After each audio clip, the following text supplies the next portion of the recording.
Hey everybody, Hey how's guys, it hey going? folksters, what's up? What episode is this? 25, episode 25. We're at. Holy crap, Man, let me turn this down a little bit. Episode 25, I can't believe it. I can't believe we made it this far. So I actually looked at the numbers, and I think we have like 20 people who consistently listen to the show. Who consistently listen to the show. And I think we actually do have a following now. So I think we have a little fan base of 20 crazy people for some reason who want to listen to the show consistently 24 episodes into it. So wow. it is. It is. Good. Man, 25 episodes. Like it's about 25 hours or more. Because some of them ran longer than an hour of us talking. Yeah, so I wanted to thank you, and also some real stuff really happened during the show. So again, this is what the Phuc. It's a podcast about a reality show about Roberto and my life, and then basically some of the crazy stuff we're doing. In particular, we're starting two companies. Excuse me. We're starting Master Realty, and what? Hold on. And also Phuc Labs. And basically, we've been doing this for what? What's 8 months? 9 months? 10 months? How long? What, the podcast or the whole thing? The whole thing, yeah, the podcast. The podcast, our first episode was uploaded 8 months ago. So 8 months ago, I was broke, and during the show, I became a millionaire because of my last company, which is I'm very proud of. So maybe we can talk more about that. And because what's going to happen is my new company, Phuc Labs, we are about to go to Republic.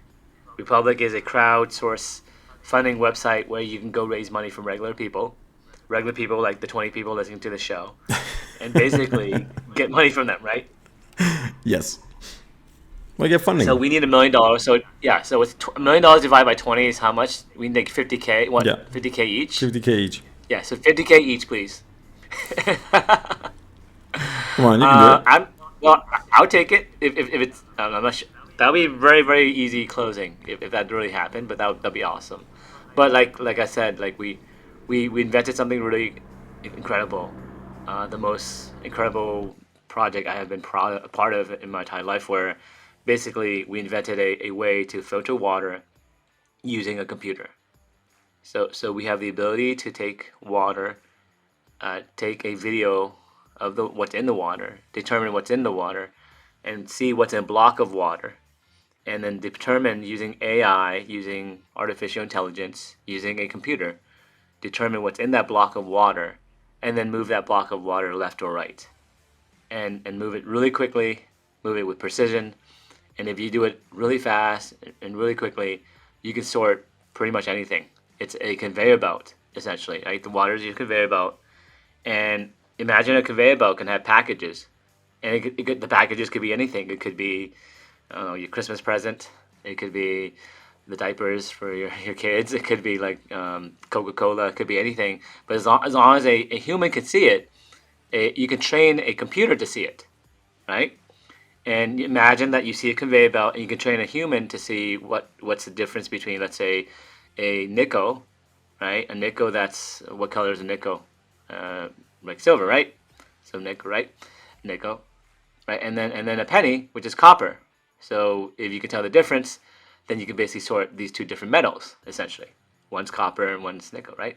And so if you can separate the nickel from the copper, that could be very useful, because your phone, your devices, everything in the modern electronic world, a lot of it is made of plastics, metal, rare earth elements, things that can be recycled and reused again. And basically, we could help the planet by not mining new resources from scratch, starting over again, You're just reusing the and ones then that. basically, right, just Awesome. yeah, just use the phones that we have right now, just put into a blender essentially, which is our system. So we actually call it the God's Eye system. It's like basically the name inside the company. We call it the God's Eye system, and actually built God's Eye Studio. So God's Eye. So just to catch you up where we are as an episode, last episode I covered how basically we had made changes to the software team, and I basically decided to move on from Yeah, some just basically having anyone in the software team and just doing it some myself. people got let go. And for the last, I looked at the GitHub, And so GitHub is basically the repository for how when you code, you have to check in, put in all your code, and it's basically like a way to track all the different changes that you make and contribute and share all the code. Because the way you can think about coding, and we talked about this last episode, and I want to continue on this, is that coding for me is like writing magic spells. So I had a team. I basically imagine that I have a scheme, an idea for a magic spell. Okay, I can either cast the magic spell myself, or I can go ahead and train some students, and or maybe some interns, or some maybe just hire some wizards or professional wizards to come in and do their portion, and then together we can cast the spell. So that was the original goal, is to basically write a program to power this technology, and it was going to require a couple of people because I didn't want to do it myself. I wanted to build a team. Teamwork, right? Yeah. Teamwork is always best because you don't want to just do this yourself and then basically, I'm the CEO. I can't be coding the whole thing. So that was a choice where at the beginning I wanted to create a team. But then, as the team started to falter, I decided to say, you know what? I need at this point just to do it because we are in the 11th hour and we want to make sure everything is perfect. And we're getting close to this campaign and I want to make sure the software is perfect. And guess what? The software is perfect. Well, like just to make a parenthesis here, I mean, I get that you want to get rid of the team, but it's something that you're very good at as well. So it's not like, okay, I'll just do it myself. Like, you're very good at coding. Yeah, but also just to be fair, just so those who are catching up to the show. Yeah. So since running this company, we pivoted twice. Right? So the first pivot was when we invented this technology, we went to basically just lab mode, just like hardcore science. Like with hardcore science, you need data. You need to capture data. You need to go into the field. You need to do something in production. You need to make sure it works before you go really, really deep. And so for the first year, essentially, between basically the summer of 2020 to basically the summer of 2021, basically the idea was to go and just try it and perfect the process and perfect the technology, perfect all the elements, all the different Lego pieces. Okay. So let me tell you, so again, this show is also about how to build companies and how to start companies. And we believe that genius is everywhere, but opportunity is not. And so maybe by giving an example and showing how we do it and some of the secrets and the behind the scenes, we can inspire you, but also perhaps give you some insight help. So the way you want to start something is you want to break into Lego pieces, right? So with anything, you want to kind of break into the fundamental things that would make it successful. And the first year, we had to figure out a couple of things, right? And the biggest thing that we had to figure out was, did the technology work, right?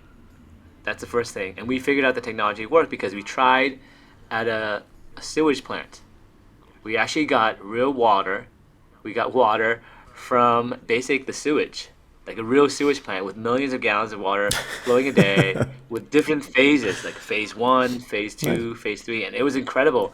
And it was like Ninja Turtles, like Ninja Turtles, like Teenage Mutant Ninja Turtles, so you have the sewage system and all that stuff.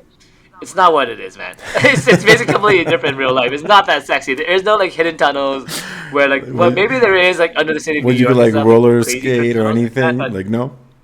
Like, and you can't train down there and become a ninja? That's crazy. well, the sewage plant, the plant is kind of boring. The plant is literally, here's what happens at a plant. So at a sewage plant, we went to a sewage plant near the Boston area, right? Okay. And literally the way all of them, we toured a couple of them, but there's a big one. So let's talk about Deer Island. So Deer Island's the big one in Boston, right? So that's huge.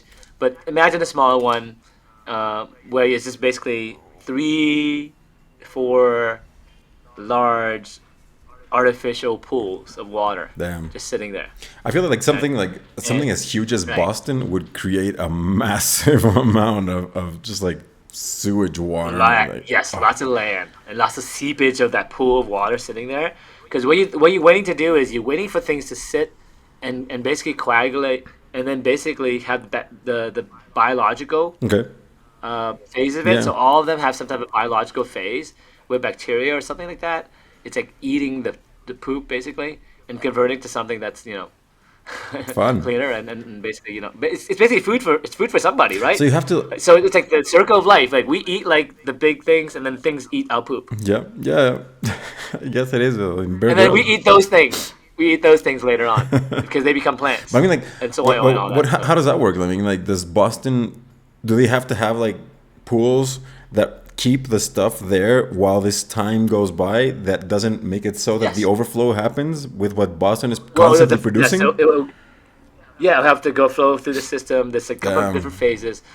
So the big first phase is always the phase where you get the big stuff out, like like the diapers, okay, all that stuff. like And visible so stuff. usually at the Hmm. beginning is actually this is quite cool. They have this like it's like a screw thing. Okay, It's like a screw thing, but imagine it's like a huge big screw thing. It's like imagine a screw, but the size 1,000 times bigger, and it's basically screwing backwards. okay, So when something in the water hits that's pretty big, it'll basically go up. okay. All right, but the water is so light, it'll just drip down. Yeah, yeah. All right, so basically that's the first thing. It's like a motor that just kind of takes all the big stuff out, and then there's all these series of other filtration steps. Some of them chemical, where you would basically add some type of coagulant, Okay. right? And the coagulant would then have things float or sink, right? And then the things that sink, you would then sludge away, okay? And the things that float, you would sludge away, and they would have these huge mechanical, almost like fans, Okay. like Yeah, large yeah. fans, basically skimming the top of the water and skimming at the bottom of the water or whatever, and they have like basically sometimes membranes, and these membranes would have to be flushed out every day to be cleaned, and then they use it every day, like just keep using the same membrane over and over again. So it's a really complicated process of four phases. And guess what, man? We went to all three of them. And we kicked butt with no membranes, with nothing physical. So all we did, just think about it this way, right? Think of it as like a pixel of water. Like water becomes pixels. So let's say you have 1,000,000 gallons of water. 1,000,000 gallons of water, right? How many pinky size blocks of water do you think you can cut it that by? Pinky size. Damn, a lot. Correct. That's a Thank lot, you. right? Yes. And so when we sorted, let's say, I don't know, 5 gallons. 5 gallons, how many pinkies do you think that would be? I don't know, like 1,000. A I mean, thousand. much, much more, like hundreds of thousands. Five Maybe a gallons is million. like 20 liters, no? No, but you're talking about pinkies. If you're squirting it slowly, Okay. Yeah. and you just say, I take a pinky at a time out. Okay. Yeah, yeah. The size of your pinky out, right? If you take that one at a time, if that's one, it's basically a spoon. Take 2 spoons out at a time, 3 spoons at a time. Take 3 spoons at a time and look at the 3 spoons, and that's what we're doing. We're looking at 3 spoons of water. We just taking 3 spoons at a time, and we're saying, okay, those 3 spoons, how dirty do they look? And you have to like look Right? in the camera, like just eyeballs it. What the camera knows Yeah, yeah. because the camera's been trained. It's something that the human can definitely see, right? Yeah. So let's say I have some water in a straw, right? And let's say a straw, and I have something in a straw the size of a straw, and the straw is clear, and I put Coca-Cola in it. Can you see that there's Coca-Cola in that straw? Yeah. Versus a straw that has just water in it. Yeah, definitely. How about water that's fizzy, like Sprite, versus clean water that doesn't have fizziness? You could probably tell the difference too, Yes. right? How about water that's a little bit dirty versus water that's really, really clean? Like if you look really careful enough with with the eyes, you can probably see particles floating there. Yeah, right? you can see it. So that's how it worked, and basically it worked with such effectiveness that we kicked butt. So like for example, the first phase they're supposed to do 50%, and we did 80%. Nice. We took out 80% of the junk. Yeah. Like, it's not like And a it was, little like, bit more. It's super like it's a lot more. Like it's a way better Yeah, system. we kicked butt. No chemicals. So we went down that path just to see, and eventually we're gonna go back to that because that's gonna save the planet. Because what's gonna happen is we're gonna recycle phosphate. So there's a lot of stuff in the water that's actually good. Like phosphate is used for fertilizer, and there's need for more fertilizer. So we can take the phosphate out and use it as fertilizer. So basically, you poop into the sewage system, and then we take this poop out and we use it for agriculture. That's pretty much what it is, right? Yeah. And then anything clean that we can clean out, let's say the clean water that's left over, since we took all the poop and all the other nasty stuff out, and we can verify it's really clean. The way you can verify it's clean is you can just look at it, right? You can just look at it, and you have the right resolution. So the resolution is right now we can see like 1 pixel, right? 1 pixel is about 50 microns. Okay. So a micron is your hair. 17 microns. 17 microns is your hair. So let's say 3 hairs worth. is 1 pixel. Okay. So as long as it's a piece of dirt that's 3 hairs worth, we can see it. Man, that's And in tiny. fact, we can see smaller. Yeah. You can actually see smaller because the way it kind of works is like, let's say something's like really small. It's like, let's say you're 1 pixel and you're 50 microns, right? So let's say you're 50 a wide, but there's something in the middle that is smaller than 50. Well, when you look at that pixel, it won't be white. It'll be a little bit gray, right? Because if it fills the whole pixel, it fills, let's say, all 50, it'll be black. Okay. But let's say it only fills half because it's only 25 wide, let's say, or 20 wide, then it'll look kind of gray. So even though you may not see the actual outline of the item in the right precision, you see a color difference. Does that make sense? Yeah, I know you do. Like you Right. can recognize like gradients and stuff. Yeah. The gradient is a way to say, hey, there's something in there. I can't tell you exactly what's in But there, there's but I can something say there. a gradation of size. Okay. A gradation of something. Some gradations can give us back. So that's the idea. And so it worked. But the first pivot, just going back to this, is the first pivot was when you start a company, right? You invent something amazing. You invent some technology. You know, oh my God, it works. Not only does it work with water and sewage, right? It works with anything that you can see. So what else can we do? So the first pivot was, okay, sewage wasn't a great idea because it couldn't make money. We can clean all the poop we want, but what can we do with the poop? I'm not sure, man. It's also, there's a lot of water. It's 1,000,000 gallons a But I day. mean, like, if It's a lot of it's the work. government, like, you're just improving on a service that we all need anyways. So I feel that it doesn't have to make money if it's offering a better service to the people that pay taxes. Absolutely. So we actually spoke with some investors. Some of them were actually in the FDA, and they're like, "Oh my, yeah." They're basically saying, "Look, this is going to be awesome for government. Yeah, yeah. This is Make us awesome look for great. environmental, but this is going to be very long run." Okay. See, so you guys are too early. So we heard this early. So this early thing is what you guys are going to hear a lot from investors. You guys are too early. So what does early mean to you, Roberto? Well, What does in that this mean? context, you told me right now is basically them putting the blame on you that they're too slow to pivot. No, I mean, that's not fair because they're trying to make money. Because if they're trying to make money, right, and it's something that they can't help with right now, because maybe you're not ready, the technology is not ready, or maybe the government is going to take 3 years for them That's to the make this thing. policy Yeah. change. Like you can't just Right, like so are like they going to- steer a boat. Like, man, it's a massive thing. Like all the infrastructure that would have to be changed and improved. I feel that at this point, officials, they just don't like no, like it's not going to happen in my time. So Okay, what's the point? Exactly. So think about this way, Mm-hmm. right? So you can either be angry at them and say, "Hey, blah blah blah," all these things that they're bad, or you can say, "This is the customer. What's the value to that customer?" Okay, let's just be like ruthless capitalists. Yes. Don't worry about feelings. Okay. Don't worry about how we feel, how they feel. Cold cash. Let's just evaluate this way. So let's look at value to them, Mm-hmm. right? So number one is, what's the extraction value? Nothing. How much? From the poop? Yeah, from the customer. Yeah. So the customer's point of view and our point of view, the extraction value isn't high, right? How easy is this to do for them or for us? Okay. Wait, I feel like it's for us, let's say for us, how easy do you think it's for us to do? I mean, it's 1,000,000 gallons a day. That's a lot of water.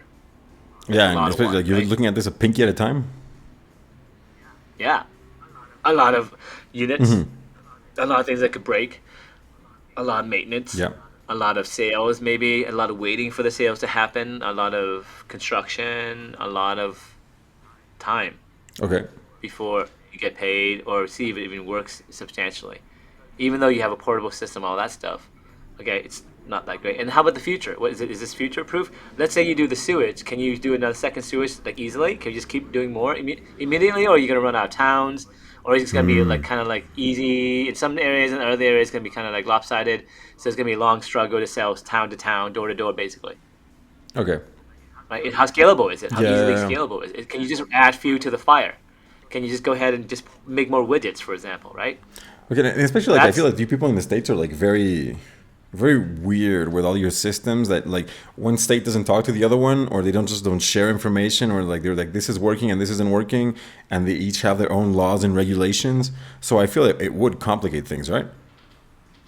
Absolutely, regulation. Like, so is there regulatory issues? Yes. So that's the fourth factor you just brought up.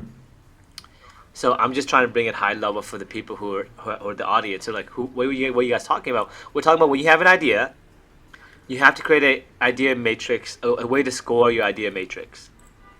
Okay, so we have to score basically. Okay, what's the extraction value for this? Because basically what we have is we have a hammer, and we're trying to hit all the nails, and we're gonna evaluate which nails to hit. Because the more swings that we take, the harder the harder it is to keep swinging because we're gonna get tired. Each swing takes energy, takes time, takes resources. And suppose you only have 2, 3 swings because you only have 8 months of runway, 8 months to do this, right? Or 10 months to figure out how to make money so you can get a next round of funding. You gotta hit only 2, 3 nails. So that first nail was the wrong nail because oops, all those things are not so good, right? So what's the next nail we should hit, Roberto? So let's look for extraction value. So let's go for battery recycling, Yeah. right? For Yeah. cars. And extraction value is, in this case, very high, right? Yes. Right? Extraction value is very high. How about the ease of doing this? There's a ton of like old technology, not like old technology, like all the hardware just lying around in landfills and everything. No, in terms of like sorting the Oh, material. and sorting the material. Like they're actually processing. Yeah. I don't know. Actually, I never really thought about Actually, it. we found out. So that's the pivot. So the pivot was, so again, so the summer of 2021. So a year into it, we tried sewage, but we got to do something new. Let's try batteries. And for the next couple months, you saw on the show, we went to this accelerator called Urban X, and we changed our pitch to that. We pivoted to that. We went to the circuit. We raised money. We perfected the technology. The technology worked perfectly. We were able to get 90%, 90% and above accuracy sorting the battery components. And basically, we've found a way to make money. We found customers. We actually signed a customer. We had some other customers we signed on the mining side as well and some other stuff. And we knew that the device was working because it was validated by not just us, but by a customer Okay. who recently signed, a $500,000 contract with us. Nice. Yeah, they're putting Mining like customer. putting their money where their opinion is. Like, we believe in you, and Right. right away there you go. So we thought we were goading, like, oh my god! So the pivot worked. We went to this accelerator. We got our gown. We put our nice shoes on. We went to the prom, and we thought we were going to be prom Like, queen. this is it. My time to We were the shine. belle of the ball for a while. We had all these suitors for a while, and they're like, "Oh, you want to date?" And we talked to them. They seemed nice, and we wanted to date them. They wanted to date us, dance with us. We danced for around. We did a lot of dancing, Roberto. Oh, We did a oh. lot of dancing. But they said too early Like, you're too young. in the end. And the early part we didn't understand because it's very nuanced. Okay. Okay. Because so again, to do batteries, we had to basically get some customers, and the customers would use this technology to use within the facility and all that stuff, and they would pay us and all that stuff. So we had customers, we had sales, we had all that stuff. So you had to sell a bunch of customers. Okay. You have to find the customers, and how many of them are out there? Probably a few dozen right now in terms of battery recycling. Okay. But they'll grow over time as more cars get recycled, right? More batteries in cars, and every car will be batteries at some point. And there'll be a ton of batteries everywhere. Period. Drones, robots. But do you think that's where everything. it's Batteries headed? will be the new energy source. It's like the new oil, right? So we're gonna basically do that. But again, it's too early. Meaning like maybe 5 years from now, 10 years from now, this will become mature. But let's wait till then to invest in you. Yeah. Let's have someone else take the risk. I just remember that Just have you- what do you call it? That documentary was Who Killed the Electric Car? 1 and 2. No, tell me more about that. Man, it was like, So what well, happened? it was basically like the whole oil industry and all the cars, all the car dealerships that were like, okay, you have this awesome idea. This is like maybe like 10, 15 years ago, if not more. And then they just bought all the information, all the copyrights and all the things, and just like stored it. Like, this is not happening right now. Yeah, I mean that's basically how it works because you have an incumbent, and you want to have someone who's a disruptor, Yep. and someone who is personally wanting to do this for a different reason than monetary reasons. For example, those people sold out. If you want someone who's going to change something, you don't want to sell out. No, I'm not a sellout. no, definitely. Elon Musk is not a sellout. These entrepreneurs, Thomas Edison is not a sellout. All these people we believe in a vision and we're trying to make it come true for humanity or for other reasons, but we don't sell out.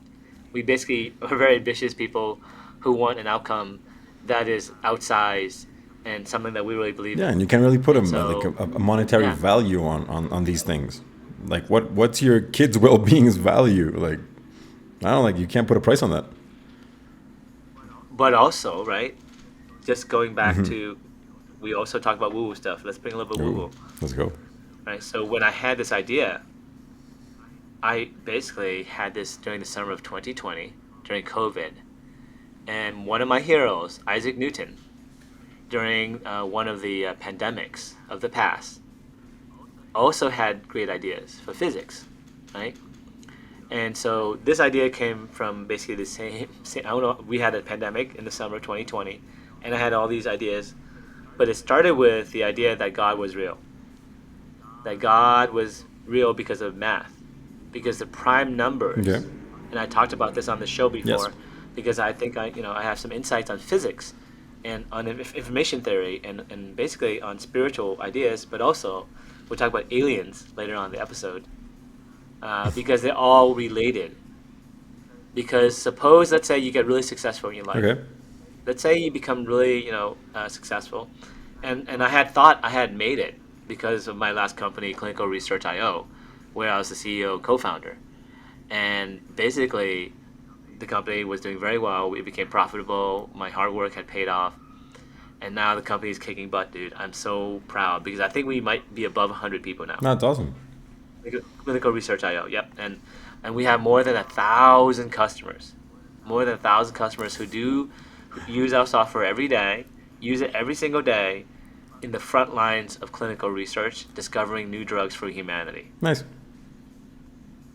So basically, that's basically, I say, okay, look at that. Wow, I did great. I'm gonna be rich. All that stuff, and my funeral, there'll be my family and all of my friends. And I was like, you know what? It's not gonna be that big because I was basically just heads down, just working really hard. I'm an immigrant. I don't know that many people here. I came here when I was 5, right? So who am I supposed to know here? I don't have any family here. I don't have any friends here. I worked really hard. I was an introvert. I went to a really good school where it was all boys, right? Yeah, no, I So get all that. boys.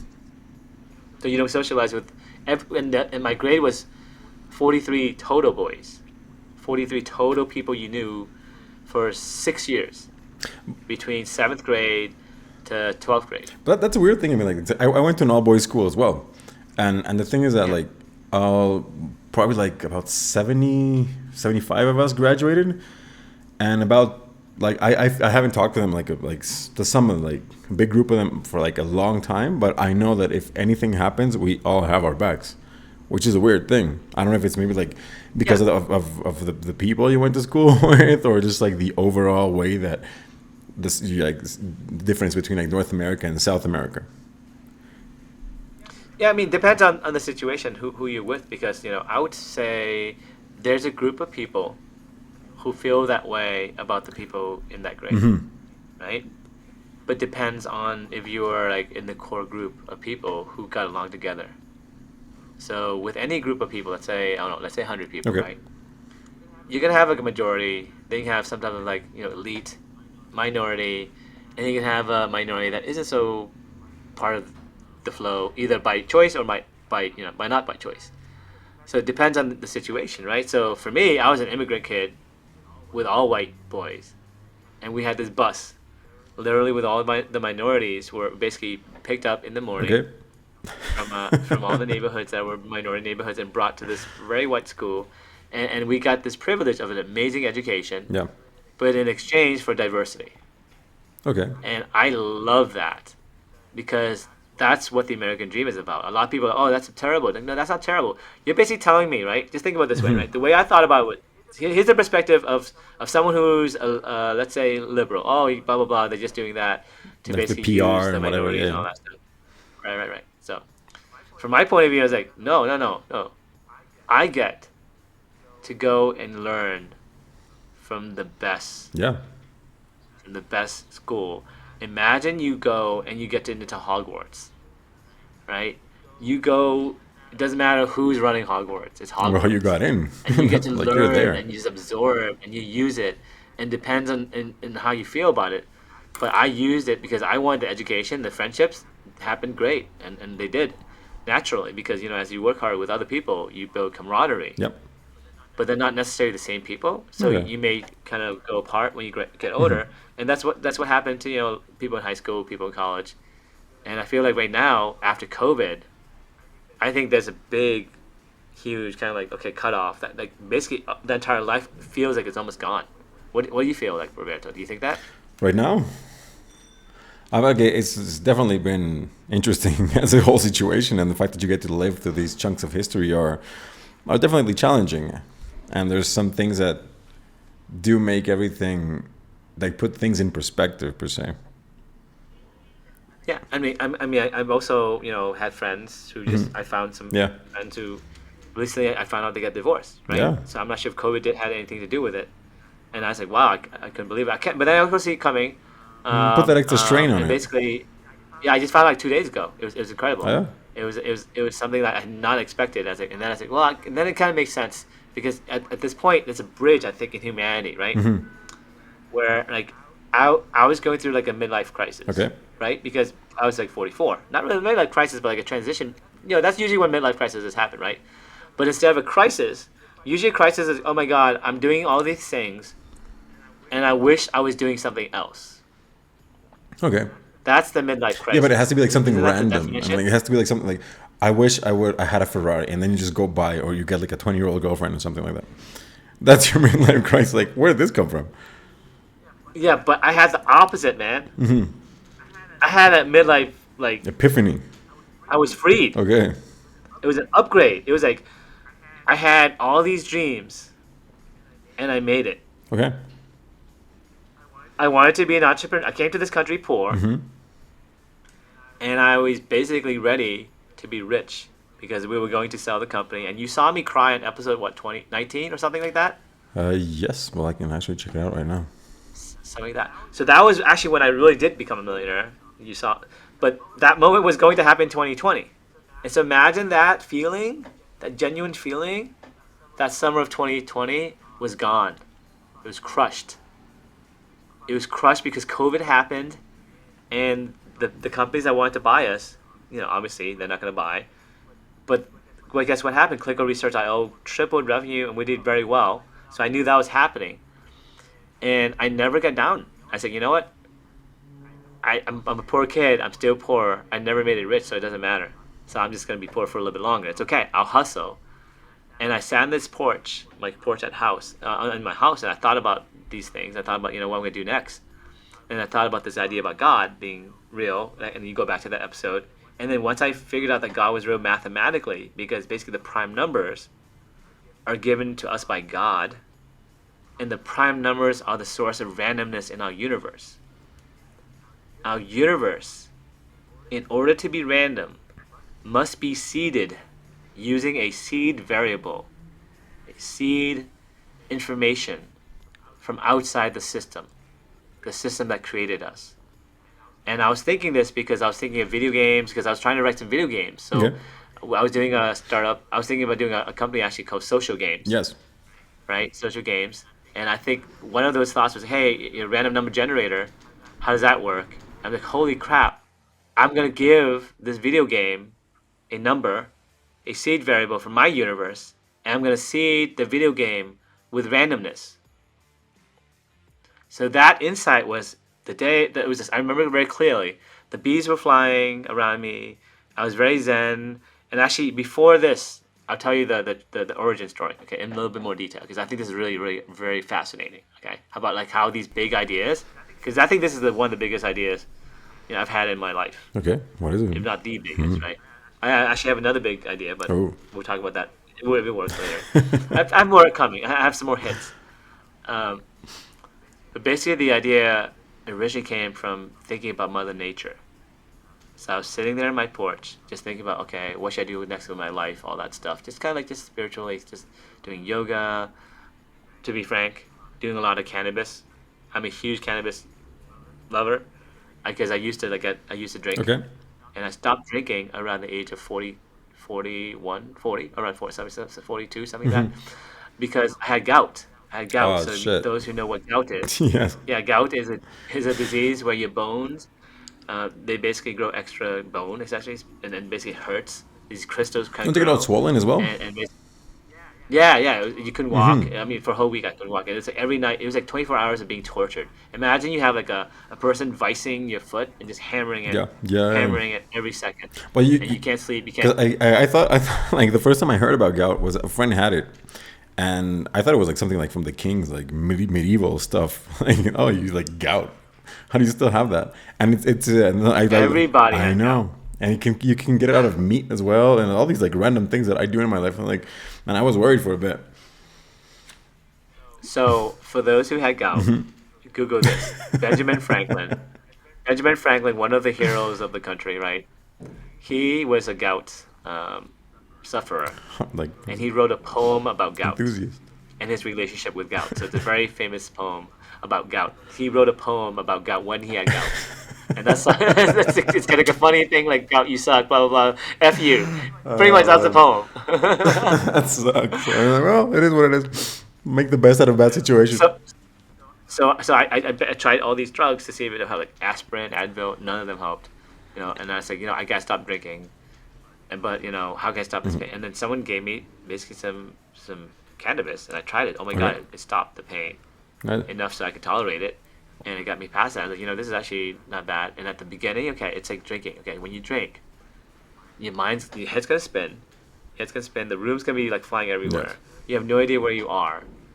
You might some people pass out the first time, and then you start drinking some more, and you're like, oh, there's nothing, right? I'm just gonna have a beer at the bar. Yeah. I'm gonna have a glass of wine a day, or 3 glasses of wine a day, or 10 glasses of wine a day, and then you become an alcoholic. Exactly. But the first time you have anything, your head's gonna spin. And so when the first time I had cannabis, it's like, oh my god, this is cool, this is awesome, and I had these thoughts too. And so that summer, I was actually 2 years into my usage of it, so it wasn't like I was a newbie. Okay.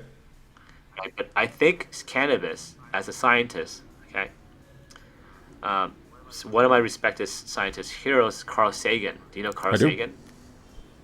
Carl Sagan was a cannabis user as well. I Okay. found that out, and a bunch of other people who I actually respected, and I found out more about psychedelics and about these drugs. I'm like, you know what? As a scientist, let's just do the scientific method, right? Let's just test it on yourself, see how you react. You become addicted. So they say, okay, marijuana is not addictive, It is though. right? So let me ask, is it addictive as, let's say, drinking and No, let's no, say definitely. Like smoking? just Let's say smoking and to be drinking, clear, right? like I have nothing against any of these, but like I have seen like some extremes of it, and I think it depends on each person. Like how okay are you in your head and everything, and like how are things in your life? Because the people that I saw that had the most issues had like a bunch of other problems. Like it got dependent to a bunch of other Yeah. things. Well, first of all, you shouldn't use anything mind altering. You shouldn't smoke, right? You shouldn't drink too much either, and you shouldn't use cannabis until you're like 40. That's how Oh, I 40. strongly feel that, right? Yeah, or like 30 Yeah, even, right? yeah. Well, at least it's your Until your brain. mind is I'm formed. 25. Right, right, right. Okay, so I'll tell you scientifically. So I'm just telling you, Yes. this is as a scientist. Okay, it's my real theory. This is what I'm going to tell my Okay. kids. This is what I would tell my kids. That made my kids say, "Hey, can we have some smoke with you, Dad?" I'll be no. Here's why you shouldn't have it. Okay. Here's my actual official policy. As a scientist. I will write it down. Okay. Based on data. Okay. Okay. So I'm becoming a pretty good neuroscientist too, in terms of like some of these theories are based on computer science. Yes. Because your brain is like a computer. Your body is like a computer. Yep. And so how you approach machine learning and the algorithms around it is basically how you want to approach your brain's kind of evolution as a child. Okay? So at the beginning, okay, your mind is like a sponge. It's forming models of the world. It's learning, it's basically very, very plastic. It's basically changing a lot and adaptive. Basically it's in the learning mode. So your brain's either learning mode, and then once you get to learning mode, the learnings become more concrete. Okay, so I'll tell you an example, right? So let's say you learn how to do a thing, let's say 3 ways. Okay. Okay, through trial and error, those 3 ways will work the first time. But over time, you can have a preference of the single best way to do it for a certain situation. Okay. For example, chopsticks, fork, and spoon. All useful instruments, all different models. You can eat most things, all of them universally. Using a chopstick, you can eat most things. Like you can eat rice, but you also eat rice with a spoon. You can eat rice with a fork. You can eat noodles with a fork. You can eat noodles with a spoon, probably, but it's kind of harder. But yeah, maybe some noodles are better. Some noodles are actually better with a spoon, right? Yeah. It depends on Yeah. the Yeah. noodles, right? If it's like, yeah. So those are just basically your brain is developing, and it doesn't need help.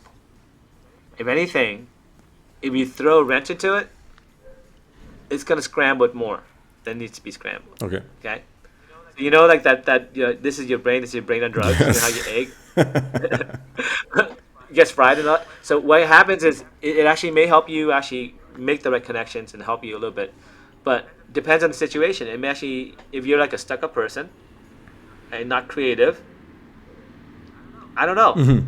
It might actually help you because that's your situation needs a little bit more scramble of the brain. Because it depends on what you're trying to do. Because what marijuana does is it basically makes your brain back to the learning mode. Okay, the learning mode is terrible for when you're an adult. Okay, when you're an adult and I'm driving a car and there's a red light and a green light, I don't want to learn what's to go and what's stop. I want it to be very concrete. This model of how to drive a Yeah. car or how to walk, Okay. right, or how to live, how to survive. So basically, as so you're basically the brain, and you as a person, as a creature, you adapt to the situation around you. Does that make sense? And when you adapt, it's almost like you like flow, like your water flowing into a cup, right? At the beginning, you're water. You're just water. Your brain is like water. It's flowing to the cup, and the cup is your life until you're 25. Once you fill that cup, that's your personality, right? And that personality can slowly evolve, but you don't want it to change too much over time. You want it to get more steadfast. For example, let's say you learn a sense of honor. Learn a sense of honor, right? Okay. You've been taught a sense of honor. You want honor for the rest of your life. You're not going to change that ever. Certain things are steadfast, right? Yes. Right? Or how you treat people in this world. If it's 1,000 years ago, you bang on the head, and you take what you want. In this world, you say please, maybe, and maybe people give it to you, Depending right? on the I don't situation. know. But back then, they wouldn't give it to you. That's how they. They wouldn't give it to you back then, right? Nope. No. No. So the whole point of this on, learning off, is to help you kind of grow as a person and survive. Right? Okay. But let's say you're 40 something, 30 something, and you kind of feel like run down and you need a change in your life, right? Or you want to break something that's bad. Yeah, like we. For example, I was trying to break drinking too much because I was drinking like a bottle of wine a day, like a whole bottle of wine, like Okay. but a big one. Yeah. Not a regular one. Like, it was a regular one and then it became a big one a day. Okay. That's not healthy, No. man. No, it's not. That's like I think I counted calories. It's like 700 calories a day. I went from when I was wrestling at 135. I think in college I was like in the low 150s, and then I went to like 185 Damn. or 187 even. And how Right? long though? 180 something, right? Mid 180s, because I was drinking. I was also doing some bad habits like just working. I was stressed, Yeah. and I needed something to. When I go home, I just have a glass of wine. Then became 2 glasses of wine. Then became 3 glasses of wine. Then Yeah. Well, that's the I'm just thing. Like you sitting there build up just a drinking tolerance, wine. right? So at Yeah, some and then point, like that then numbness you were getting at the beginning, it's not there anymore. right. Okay. So then let's go back to this cannabis thing. So when I did the cannabis thing, it took away the pain, and then after that, I said, "Hey, let me just stop drinking. Let me replace it with this thing because I know I'm an addictive personality, right? But I also want to see if this is actually something I can stop and stop. So I'll be honest with you. Here's a report. I could stop it, but it's really hard. But it's not as hard as smoking because I was smoking for a long time until 31, and I stopped. Okay. Because I was just socially smoking from like clubbing from like I think from my early 20s to like my 30s. I was smoking maybe 1 or 2 cigarettes a day. I couldn't stop. No matter what I did, I just couldn't stop mentally, right? Okay. Like, even for like a couple of days, I just couldn't stop, right? Here, I could stop for like a But week like or two. packs or cigarettes, individual stuff, or Just 1 or 2 cigarettes a day. okay. Just 1 or 2 a Yeah. day. Yeah. Yeah. And I could tell the difference in my health. when I was smoking cigarettes for about 10 years, part time, basically just social smoking. Where after a meal, I just have a cigarette. Yeah. You know those Yeah, people? yeah, yeah. That's Like go me. outside and like just like to have everything sit, and then you go in for dessert. Yeah, or like a closet smoker. You're like, okay, oh, I didn't know grandma would smoke, but you see her smoke one cigarette, Yeah. like secretly, that's that was me, right? But then I could tell I was wheezing, like I could Yeah. tell that like I was changing like I wasn't good for me, but I couldn't, and I finally was able to crack it. Suddenly one day, because I think I had my child, and I said, I gotta stop this. I had my children, and I said, I just gotta, Well, it's funny. Like you would that look was for like like an external reason, knowing that you already yeah, have. you need a traumatic No, but I event, mean, like right? You need you something. like for me, like I used to smoke as well, like because here, like cigarettes are fine. Like I'm in Quito and I grew up in Ecuador and everything. So what hit me and I had to stop. Like I quit like cold turkey, was when I was in my 20s. I had moved out of the house when I was 18, and I went to live in Montreal. And man, I was so scared of like, obvious like the partying and I was like, oh, I'm gonna live alone now, so I have to like not forget to feed myself. So I overfed. Now I got fat and I was drinking and smoking and going to university and everything. And at some point, I'm like, you know what? I'm going to go train. And I felt destroyed. And remember my first capoeira class. I felt like sick. I was about to puke. And the class had started at 10. It was 10:15. And I was like ready to cough my lungs out. I'm like, okay, no, something has to change here. And like, I was going to stop drinking because like it's partying, right? University. But cigarettes, right away, because you see the effect in your body like right away. It was bad, Yeah. So how long did you smoke? How long did you smoke, and man. Here how long here did it it take you became to like a very stop? social thing. Like in your high school, since you're like 14, 15, you already like gather around with like the cool kids and you have some cigarettes, talk about what you did on the weekend, and that was it. And you're hiding from the teachers and everything at school. So since like 15 to about 20. and Okay. and and So that's not bad. and cigarettes are like You are a stopped. buck.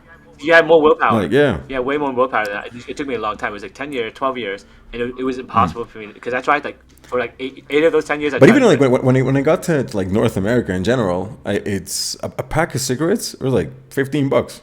Here a pack was $1. It wasn't the money. No, no, but I It's mean like I like had it one or was two one a of the day. extra deterrents. I mean like when you're on a university budget, I'm like I'm not smoking $15. Like Yeah, it, I mean, a heavy smoker. Yeah, that's. And my dad had passed away okay, because of his smoking. So basically, the main thing is like it helped yeah, me, and it wasn't as bad as alcohol. Because so I'll tell you the actual like. So I feel like right now I do it for yoga. I do it. I do exercise with it. I always pair it with okay, exercise. Okay, and here's why. It releases basically your yeah, body. First of all, scientifically, the receptors for THC in your body is everywhere. It's in your bones. It's in your muscles. It's everywhere, and it's natural. Your body actually produces THC naturally, okay, right? So basically, the shamans of the past.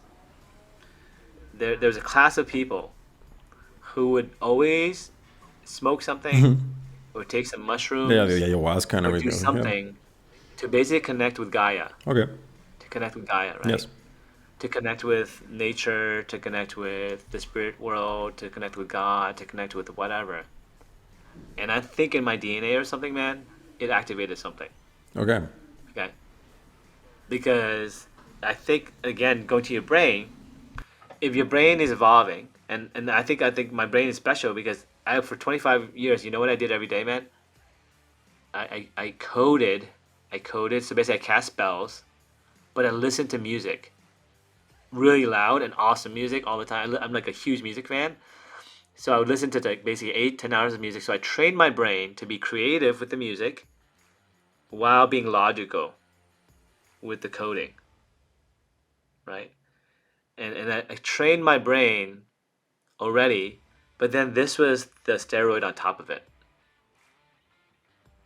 right? And it made me complete, like, and it made me like realize things, spiritually also, like, okay, and then that summer, yeah, that's why it led to that, right? It led to that. Like, it wasn't like overnight. It was like a couple years.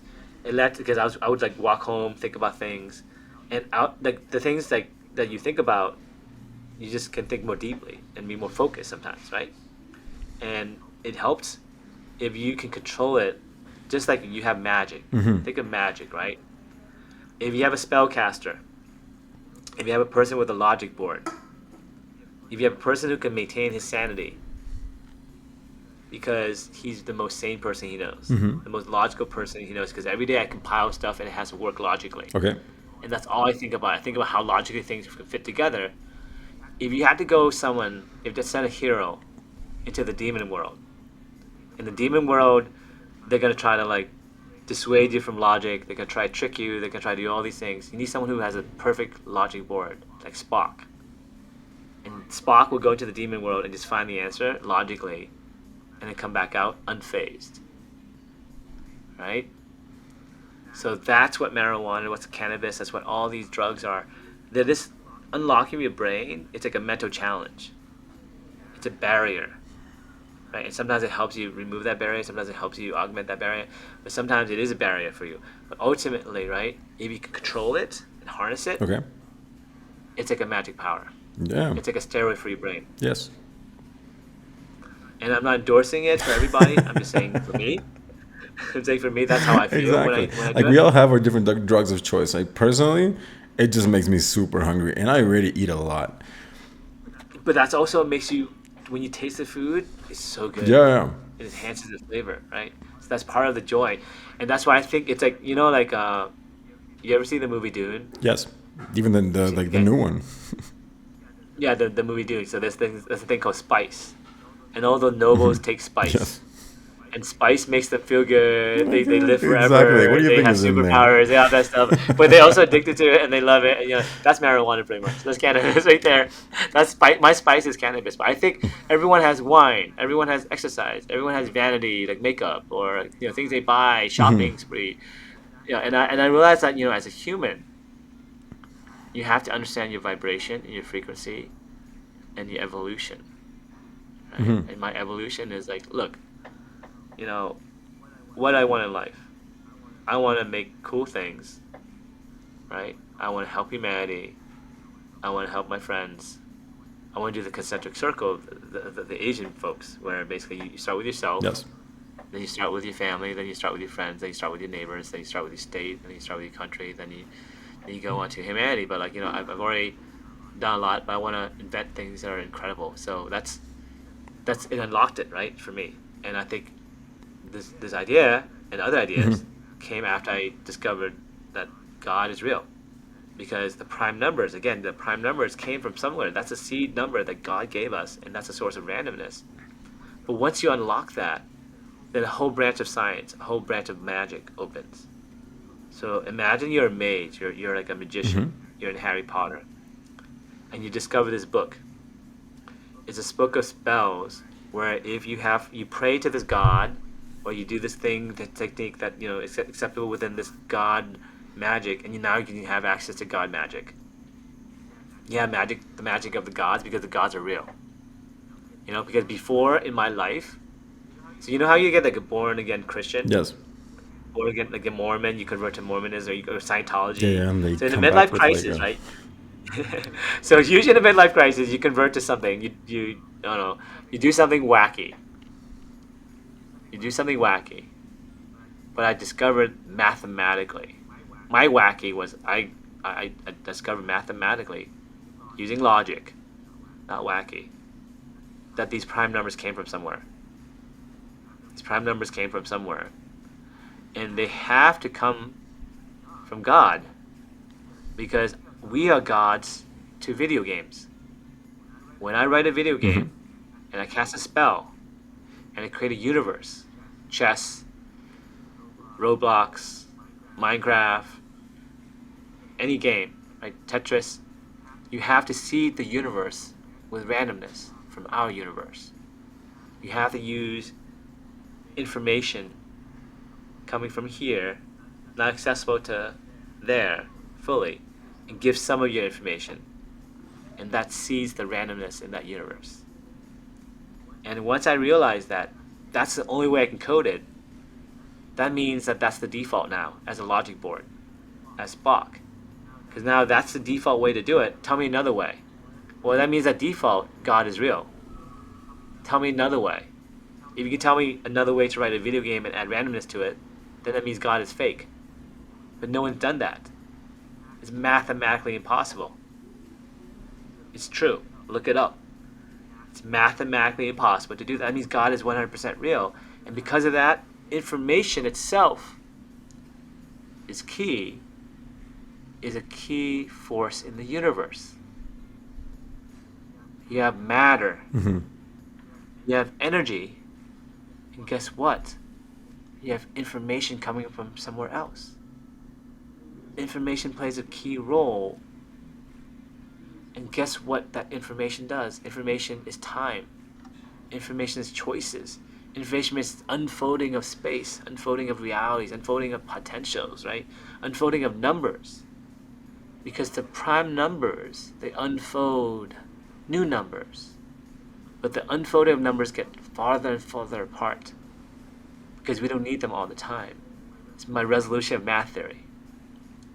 My resolution of math theory, which I recently had, I'm not sure I put all these on the show yet, but I'm going to write a book someday. But basically, my theory of resolution of reality is like we have a real resolution of reality where we can see certain things. We have information we can see, but we can't see all the information. Some of it's just too large for us. We can't access it. It's beyond our scale. We are a cell in Vishnu or in some god. We are just something small in something way larger. It's an eternal battle that we can't even access because we're not even moving. We're just like a screenshot, right? We're just a pixel on that screenshot, and that pixel's not moving, buddy. Because there's an eternal battle, and between gods, and we're just like a little cell in some god. But guess what? We're made of 1 trillion cells ourselves. We're a universe of bacteria and cells, and those bacteria and cells, they're a universe of electrons, and protons, and nuclei. And the universe within there, and then within that universe are quarks, and blah blah blah. And within that universe is what? I don't know. It's a resolution of reality theory. Every reality has a beginning and an end. Okay? For example, we can't see into the atom scale. That reality is reserved for them. Okay? We can't see into the scale of ants. We can look at ants and how they live, but it's not very useful for us. We get kind of bored. All right? So that's how the gods think of us. The gods think of us as little ants. We're like, oh, kind of This is nice. boring. Oh, look. We stay there for a little bit, but look. let me go home. They're about to blow themselves play up. my Nintendo or Let's see whatever, what watch they do now. YouTube or Netflix. I got other things to do, right? Unless the most amazing ants making an ant colony, and they say, hey, we can speak and we're ants. Exactly. And they start forming words and everything. You're like, oh, huh. But let's go to woo-woo. So what if the ants set up a nuclear bomb? I'd pay attention. Okay. Like, what else can they do? Like, holy crap, these ants set a nuclear bomb. That means they know technology that is of the gods. Yep. Like, so that was what, 1940 something. That was about 80 years ago. So 80 years is nothing in the galactic scale. So you send a spaceship, you send a bunch of spaceships. They could travel faster than light. They could travel instantaneously. So let's go to woo-woo in the next couple minutes, right? Yep. Did you know that Go. China received a signal from aliens? When? Did you hear about that, Roberto? Nope. When? Why China? 2 days. Fuck. A couple of days ago. So they have this huge telescope. It's the largest radio telescope in the world. Okay. You can look it up. They had posted from the Ministry of Technology that they had received 3 different signals from 2019 and 2020, right? Basically, where they found that aliens were trying to talk to them from these various locations in the universe. And you can see radio signals are very clear. Man. And so this is the beginning of who is going to pop the truth. Because the truth is aliens are on our planet already. We are actually part of a zoo. They've been incubating us, right? And this is starting to happen, my friend, right? And so China is now getting to the game too, where they're gonna start, kind of uncovering stuff supposedly randomly, but they're not. They already know. A lot of governments already know, right? And did you know that NASA officially opened a UFO study office recently? Yeah, that one I did hear about. That was within a week or last couple of weeks. Okay. So the U.S. government now has a UFO office. Congress had a hearing for the first time in 50 years. Scientists, Did you hear the Joe Rogan Michikaku one? The one I sent you that one. Yep. Yeah, yeah. So I want to make sure that Like, that's right. the Yeah, audience knew, yeah, right? So yeah, you're supposed to make out along with you, Roberto. Of course I did. You're supposed to say that, okay? All right. yeah, So yeah, you sent it to me, but you guess what, Roberto? I already listened to it, that was right? amazing. So when you I was sent it like, to me, I'm like, huh. oh yeah, I'll check it out. But I already listened to it because I'm a fan of Michikaku, and Michikaku is one of the string theorists, Yes. and he's famous. And he believes in this thing, and he's And like, he basically said it's okay now to talk about it for scientists. So the scientific community now has the blessing of one of the top members of the community to hide under, right? So it used to be only Avi Loeb. Remember the Avi Loeb? We talked about Avi yep. Loeb. He was the lone wolf, and now everyone is getting on the bandwagon. Do you notice that? Yeah, but I find it very convenient because like before everybody was like very no, this is like not happening, and they would just like laugh you out of the room. Basically, is what I heard from a bunch of like scientists and podcasts I've been So watching. yes, so I had predicted this would happen. This disclosure. The aliens are going to come very soon. If you guys don't believe it, the show we've been talking about for a long time. I know Go more. check it. I know more. I can tell you more when you're ready. But I've done a lot of research, my friend. Okay? And I'm telling you that scientifically, this is all based on scientific evidence Yes. that I have collected, whether anecdotal or through research or just through hypothesis or through actual evidence I see and all that stuff. And the idea is this. They look like us. They look like humans. We've evolved from the same mushrooms. We were basically the mushrooms on Mars, the mushrooms that are on comets, the mushrooms everywhere, the asteroids. They have these clusters, right? These seeds that sprout. They're like semen. Just imagine the semen, right? And they go to different planets in a cluster. And in this cluster of the universe, we have cousins who look like us. Does that make sense? Of course it does. So the way it would work is like, let's say you have an alien species or something that procreates, that it bloom like flowers.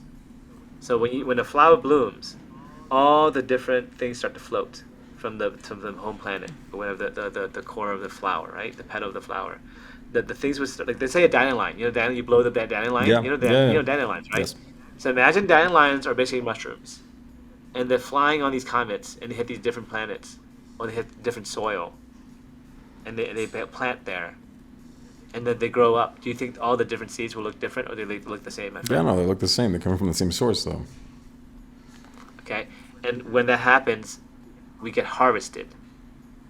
Okay, we get harvested, meaning like we were basically put on this planet like a seed, and they're basically aliens or maybe our ancestors seeded us here, and they will evolve naturally and blah blah blah. Maybe there's actually some influence, because if you want to look at it Mm-hmm. and look at the real data, there were 14 times that the human species were altered 14. by either in 14 times at least. Shit. It started in Africa.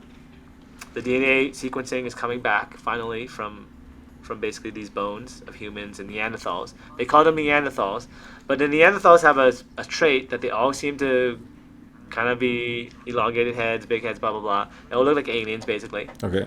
and they seem to they don't make sense that they exist at all. Okay, and that sometimes they exist in different places and they look like the same. Whatever, doesn't really matter. But let's say it's true that the 14 DNA things happened. So basically, we started black in Africa, Mm-hmm. and then we went to Europe and we got more white because I guess some Neanderthals hooked up with us and maybe the sun and some other stuff environment, right? Yeah, yeah. And then a couple more things happened, and then basically the Muslim, the Arab race was made, the Asian race was made, and then all these races. There's 14 mutations that create all the different races Okay. on our planet. Okay, so all the talk about all the races are the same. That's not true. There are 14 DNA interbreeding events between us and Neanderthals through the historic timeline that has come back as real science. You can look it up. I'm not doubting you, Right? man. So this is hard science. This is not hybrid alien stuff, but maybe it is. Maybe it's also proof that the 14 events were actually hybrid alien DNA experiments to make us more adaptive to what they want us to be. So, for example, let's say you have a plant, You want to trim the Yeah, plant, yeah. I just like make sure the to plant speed grows up the the right way. process. I mean, like this is taking a while. It's like, Yeah, maybe add some yeah, fertilizer, maybe add some technology, maybe yeah. add some elements to help, maybe add some people, maybe add some knowledge, whatever it is, Like right? let's give them this like, extra Right. boost here. They like there. So basically, it's a zoo theory or a farm theory, whatever you want to call Yeah, it. yeah, So yeah. we're being farmed, Which is and then we'd set up a nuclear bomb because that means we're ripe. We're ripe for harvesting, and we're being harvested right now, Roberto, for what though? to join the brothers and sisters. Think of it this way, right? You're a baby. You can't talk. You can't walk. What's the first thing that the hospital does when you come out of your mom or your dad? Yeah, well, they take care of you. They put you in the nursery. And what's in the nursery? An incubator. If you were born all messed up, yeah. No, no, no, no. Overnight, you leave in the incubator sleep, Oh, okay. right? You let them rest. You let them evolve. You let them talk. They learn how to. Oh, and then you bring them home. Right? You put them in a crib Yep. with little planets on top, things for them to look at. Right? Sometimes they're alone for long stretches of time. Long, long stretches of time. You're at work. Mom's at work. You're sleeping, whatever, and you're not even in the room, but whatever. But sometimes you're with your mom. It's usually your mom or your dad. But you basically have no idea what's going on. You can't comprehend. You can't comprehend that your mom's talking to you. You can't comprehend your dad's talking to you. You just have feelings. Feelings. Sometimes these feelings are good. Sometimes they're bad.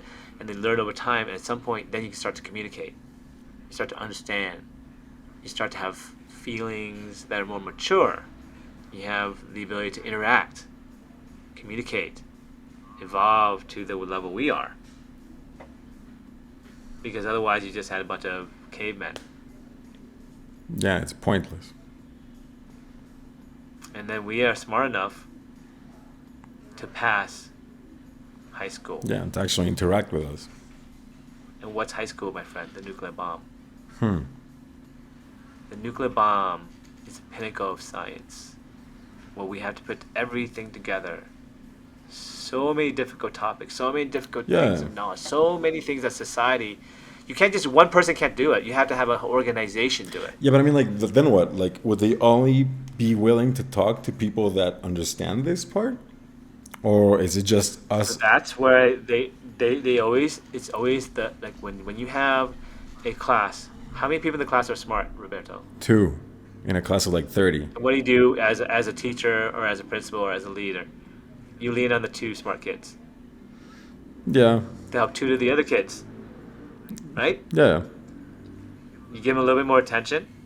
Maybe pay attention to them. Make sure because those are the people who make you look good, but also they're the ones who bring the top of the class to the top because they represent the best of the yeah. best. That's true.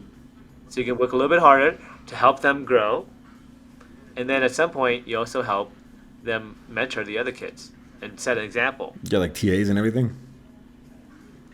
And so why do you think the elite people, if you look at through history, all of them had alien experiences or had they had the muse or something happened to them, like Isaac Newton during COVID. During COVID I had this experience. Isaac Newton had experience during the pandemic. All these thoughts come into you. What if your head is a receiver that can be sent thoughts into? What if you had the power to do that? Like to receive the information. No, let's say you who are so technologically advanced, you can figure out a way to send data to a brain. And then some people that you like better, you can send information to. You can just talk to some of the kids who are really smart, secretly. Whisper in their ear, only their ear. And help them along. Or just give it like a tutoring session. So I think through the course of humanity, these stories that we hear, for example, the Mormon religion. The Mormon religion was some guy walked around the West and met an alien, gave him some pointers, and then basically decided to start a religion called the Mormon religion, right? And then Scientology, same thing. It's some alien. If you get to the final level of Scientology, you get to learn that actually Scientology was started by an alien. An alien has a bunch of messages for humanity, and this is blah, blah, blah. And guess what, dude? That might be real. Like that would suck, because like they took Scientology, which nobody takes seriously. Well, there's actually different types of aliens. Okay, so the universe is almost like an ocean, right? Okay. So you have an ocean, and what's in the ocean, man? You got like small fish, You got small aliens who are kind of messing around, Hmm. like the Greys or whatever, right? Who just do like abductions, all that stuff. Maybe that's true, and I don't know. Then you get the big wise like whales who don't like do much. Yeah, just They just there. kind of like sit there, and but they don't need to be scared of anyone. And you have all different species, all evolving at different time frames, interacting with each other, intermingling with each other. There's some rules. There's some rules, right? And that's why we're going to basically be part of some type of galactic federation. Okay, and they basically bring us in slowly. All the organizations are now getting on board, from NASA to the U.S. government to China, right? And the idea is this is an inevitable event. It's going to happen very soon, my friend. I Okay, really want to see this. and I'm here to explain it to you guys. I have more answers, but I'm explaining to you just generally. If you were on the other side, right, and you basically seeded a whole bunch of planets in a general area, and they all look like us. How many times do you think they've done this? Well, I guess we'll find out soon enough. No, no, no, no. I already know they've done that billions of times. I don't know, as many times as you see the planets. So is it organized, very slow, but deliberate, organized release of information, assimilation, and slowly at some point everyone will be say, okay, that's okay if aliens arrive, and when they arrive, everyone won't freak out. They're very good at it. It's a concierge service. So when you graduate high school, you're gonna be eased into college.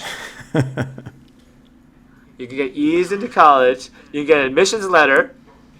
You've been admitted to the Galactic Okay, here you Federation, go. but you need 4 years of Yeah, college, start preparing. and then go out on your own. But we're about to go into college, guys, for real, right? But we don't know if we've been selected yet. But when you've been selected, it's very sudden, right? And you may not even know that there was even college at all. That college existed. Does that make sense? That's what's happening. That's why you're so shocked, Roberto. But that's the scientific data is pointing to this. It's gonna be fun times coming ahead. Yep. And Phuc Labs, we are called Phuc Labs for a reason. Okay. We are scientists. Narcissism. We are scientists who don't get scared of anything. We want to find the truth. And that's how Vision Valve was created, man. No one believed it. Yep. It works. And there was a need as well. This is just the beginning. Right. You need bravery. You need to have some vision, but you can't go into the demons and whatever the crazy land without having logic and being Spock. That's what Phuc Labs is about. We're Spock. We're logic, going into crazy ideas, and we're bringing back reality that we can use. Anyway, we'll let that be the last thing to go.